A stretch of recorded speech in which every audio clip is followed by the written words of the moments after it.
আসসালামু আলাইকুম। প্রিন্স মুভির লুকটা দেখেই মনে করেন সবাই ফিদা। সেই লুকটা আকর্ষণীয়, তামিল মুভির মতো লুক। প্রিন্স মুভি এত আকর্ষণীয়, এত ইন্টেলিজেন্ট, এমন লুক দেখে আপনাদের মাথা নষ্ট। এই ছবিটার লুক দেখে আপনারা ভাবতেছেন টিকিট কত টাকা হতে পারে। তাহলে আমরা তাদের থেকে জেনে নেব টিকিটের দাম কত। এবং আপনারা আমরা এখন যাচ্ছি ভিতরে, তাদের মুখ থেকে শুনতে যাচ্ছি প্রিন্স মুভি টিকিট কত বিক্রি হচ্ছে। মানে তারা এই টিকিটটা কত করে বিক্রি করতেছে, অরিজিনাল তথ্য আপনাদেরকে আমি দিচ্ছি। আসসালামু আলাইকুম।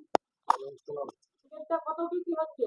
এটা বিক্রি হচ্ছে গোল্ড ক্লাস, সবচেয়ে যেটা ভালো, সবচেয়ে যেটা বলেছে 400 টাকা। আর সর্বনিম্ন রেটে।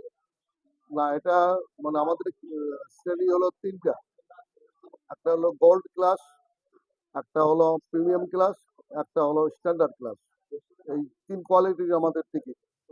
আর যেটা গোল্ড টিকিটটা এটা 400 টাকা করে। আর তার সামনে যেটা আছে সেটা হলো 250 টাকা। আর তার নিচে যে সামনে যেটা আছে সেটা হলো 150 টাকা। থ্যাংক ইউ আপনাকে, অসংখ্য ধন্যবাদ। এই মুহূর্তে আপনারা শুনতে পারলেন তার মুখ থেকেই সবকিছু বিস্তারিত। মুভিটার লুক দেখে মাথা পুরাই নষ্ট। এত লুক, আরে ভাই,